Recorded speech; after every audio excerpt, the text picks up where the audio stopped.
बिस्मिल्लाहिर्रहमानिर्रहीम अस्सलाम वालेकुम रहमतुल्लाह। जब से ये हुकूमत आई है तब से शहबाज शरीफ हो, नवाज़ शरीफ हो, आसिफ ज़रदारी हो, बिलावल भुट्टो हो या मरियम नवाज़ हो, आपको पता है कि इनको अपनी पड़ी हुई है। और ये दोनों ख़ानदान, इनका मसला ही एक है। इन दोनों का मसला सबसे बड़ा एक है कि हम अपने किसी तरह से केसेस माफ़ करवा लें, हम एनआरओ ले लें, हमें जो इस वक्त हमारी जो प्रॉपर्टीज़ है उसके अंदर हमें रिलीफ मिल जाए, केसेस हमारे ख़त्म हो जाए, प्रॉपर्टियां हमारी बची रहें, कोई हाथ डालने वाला ना हो और आवाम का हम कचूमर निकालते हैं। आप देखिए कि पिछले दिनों किस तरह से इन्होंने आवाम का कचूमर निकाला पिछले 2-2.5 महीने में। ये पंजाब गवर्नमेंट का भी यही हाल है, ऊपर से वफाकी हुकूमत का भी यही हाल है। 1 रुपये का इन्होंने रिलीफ दिया हो, जो आए तो बड़े बड़े दावे करके थे कि हम आवाम को ये कर देंगे, हम आवाम के लिए 300 यूनिट बिजली फ्री दे देंगे, आवाम के लिए गैस फ्री कर देंगे, आवाम के लिए पेट्रोल 50 रुपये का कर देंगे, डॉलर जो है वो 100 रुपये पे आ जाएगा।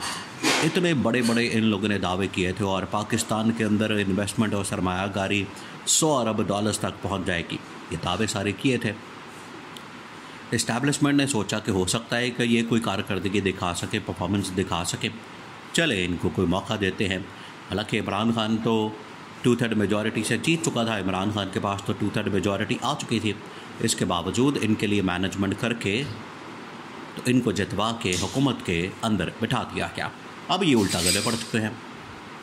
इस सीन ये है कि अब आप देखें कि अदलिया का महाज हो, सियासी महाज हो, मुआसी महाज हो, तमाम जगहों के ऊपर आपको इस वक्त तनाव, लड़ाई झगड़ा, टेंशन, कशीदगी नज़र आ रही है। पूरी दुनिया देख रही है तमाशा जो यहाँ लगा हुआ है। तो फिर आखिरकार इस्टेब्लिशमेंट ने तो फ़ैसला करना है। अब इस्टेब्लिशमेंट की जानब से फ़ैसला किया गया है कि इनकी छुट्टी कराई जाए। नवाज़ शरीफ को आजमा लिया 3 मरतबा पाकिस्तान में, बहुत हो गया। शहबाज शरीफ को भी दूसरी मरतबा आजमा लिया, बहुत हो गया। मरियम नवाज़ ने तो 2.5 महीने के अंदर कबाड़ा निकाल दिया है। आसिफ ज़रदारी, बिलावल भुट्टो, पीपल्स पार्टी पिछले 25 साल से 20 साल से सिंध के अंदर है और सिंध खंडरात के अंदर बदल चुका है। ये अगले 2-3 सालों में आप देखें, ये बाकायदा तौर पर वहाँ पर म्यूज़ियम बन जाने हैं खंडरात के, और वहाँ जो है ये एक ऐसी जगह बन जानी है कि लोगों ने वहाँ पर सैर करने के लिए आया करना है कि यहाँ पर कोई तारीख़ हुआ करती थी, कभी कोई मुल्क हुआ करता था, यहाँ कभी शहर हुआ करते थे। इस तरह से खंडरात बन जाने हैं। तो इमरान खान की वापसी नागुज़ीर हो चुकी है। इंतहाई अहम तरीन मामला, इसको आपने समझना है। देखिए, जो इस्टेब्लिशमेंट सारी अब असेसमेंट कर रही है army chief general Asim Munir की सरबराही में, उनकी ज़ेर क़यादत, वो ये देख रही है कि मुल्क किस तरफ जा रहा है। मुल्क जा रहा है तबाही और बर्बादी की तरफ। मुल्क सियासी तौर पर बिल्कुल अदम इस्तेहकाम का शिकार है, मुआशी तौर पर तबाही और बर्बादी है।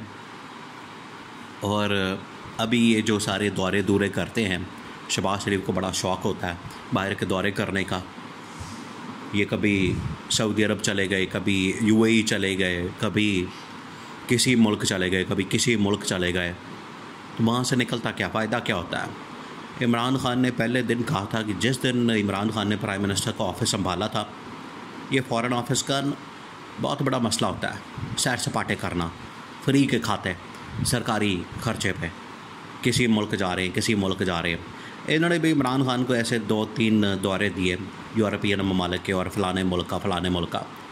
इमरान खान ने कहा कि तुम लोग क्या समझते हो, मैं कोई लालची आदमी हूँ, मैं कोई बाहर मुल्क देखने का फिरने का शौकीन आदमी हूँ, मैंने सारी दुनिया देखी हुई है, मुझे कोई दौरे दूरे के चक्कर में मत डालो, सिर्फ उस मुल्क का दौरा करना है जहाँ पर वाकई कोई फ़ायदा हो। इमरान खान ने दो टोक अंदाज में बता दिया कि अगर किसी मुल्क का दौरा करना वहाँ बड़ा ज़रूरी है तो उसमें देखा जाए कि पाकिस्तान का मफाद क्या है, पाकिस्तान का फ़ायदा क्या है, पाकिस्तान का उसमें इंटरेस्ट क्या है। शहबाज शरीफ मुंह उठाता है और पता नहीं कहीं किधर निकल जाता है, कहीं किधर निकल जाता है, कभी चाइना निकल जाते हैं, कभी यूएई चले जाते हैं, कभी ईरान चले जाते हैं, कभी सऊदी अरब पहुंच जाते हैं, और निकलता वहाँ से कुछ भी नहीं, आता होता कुछ भी नहीं। वहाँ जो सिर्फ करके आते हैं वो सिर्फ वादे वूदे खाली लेके आ जाते हैं।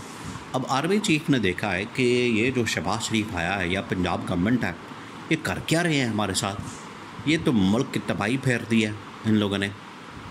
मुल्क के अंदर महंगाई, बेरोज़गारी, मुल्क के अंदर लोड शेडिंग, मुल्क के अंदर लाक़ानूनियत, मुल्क के अंदर दहशतगर्दी, मुल्क के अंदर सियासी मुआशी अदम इस्तेहकाम, सिफारती सतह के ऊपर मुकम्मल नाकाम। ये कर क्या रहे हैं ये लोग? इस वजह से जो इमरान खान के साथ बैकडोर चैनल के ऊपर राब्ते, मुज़ाकरात, बातचीत शुरू की गई है, ये लोगों को अभी नज़र नहीं आ रही। ये आपने जहन में रखना, अभी लोगों को नज़र नहीं आ रही, क्योंकि नज़र कुछ और आ रहा है कि इमरान खान के ऊपर हमला हो रहा है, पीटीआई के दफ्तर पर हमला हो रहा है, केसेस मुकदमात चल रहे हैं और इमरान खान को मज़ीद उसको टाइट किया जा रहा है, 9 मई के वाक़े के अंदर फंसाया जा रहा है, बाहर नहीं आने देना, साल लग जाना है, इस तरह की बड़ी बातें होती हैं। लेकिन बैकडोर चैनल के ऊपर बहुत कुछ हो रहा है, बहुत सी बातें हो रही है, बहुत से मुज़ाकरात हो रहे हैं और चीज़ें आगे बढ़ रही हैं। जब इस तरह की सिचुएशन होती है तो फिर चीज़ें आहिस्ता आहिस्ता, स्लोली वो आगे बढ़ती हैं, उनका फिर हल निकलता है। ये जो क्राइसिस, बहरान, इनको निकालने के लिए आखिरकार किसी को लाना है, वो सिर्फ़ और सिर्फ इमरान खान है। अब जितनी इस्टेब्लिशमेंट की जानिब से असेसमेंट की गई है, हर वक्त असेसमेंट होती है, इस्टेब्लिशमेंट का काम ही यही है। इस्टेब्लिशमेंट की ट्रेनिंग ऐसी होती है, इनकी ट्रेनिंग की खासियत है, उसकी ट्रेनिंग जो ट्रेनिंग होती है ये उसमें उनको सिखाया जाता है पहले दिन से। इस वजह से वो हर मिनट बाद, हर घंटे बाद, हर 24 घंटे बाद, हर हफ्ते बाद पूरी असेसमेंट करते हैं। उन्होंने असेसमेंट की है पाकिस्तान के मौजूदा हालात की और उन्होंने ये नतीजा निकाला है कि अगर मुल्क इसी तरह से चलता रहे तो फिर मुल्क नहीं चल सकेगा। मुल्क को सही रास्ते पर डालने के लिए, सही चलाने के लिए, सही रास्ते पर गामज़न करने के लिए, मुल्क की डायरेक्शन ठीक करने के लिए हमें फ़ौरन, बल्कि फ़ौरन से भी पहले ऐसे इक़दाम करने हैं, हमें इस तरह के मामलात करने हैं कि मुल्क इस क्राइसिस से निकले, इस बहरान से निकले, इस सूरत-ए-हाल से निकले। और उन्होंने मुख्तलिफ़ सिनारियो ड्रॉ किया है। सिनारियो होता है ना, वो टेबल के ऊपर रख के तो वो देखते हैं, चेक करते हैं कि कौन सा सिनारियो, टैक्टिकल, स्ट्रेटेजिक, प्लानिंग, मनसूबाबंदी, ये सारी उनकी ट्रेनिंग होती है। तो उन्होंने जो सबसे बेहतरीन सोल्यूशन निकाला है वो ये कि इमरान खान की रिहाई, इमरान खान की रिहाई की सूरत में इमरान खान को बतौर वज़ीर-ए-आज़म उसको हुकूमत देना, बतौर वज़ीर-ए-आज़म उसको लाना, उसके बाद मुल्क में क्राइसिस और बहरानों से निकालने के लिए इमरान खान के हाथ में पावर देना, इख्तियारात देना, यही अल्टीमेट और आखिरी सलूशन है इस्टेब्लिशमेंट का।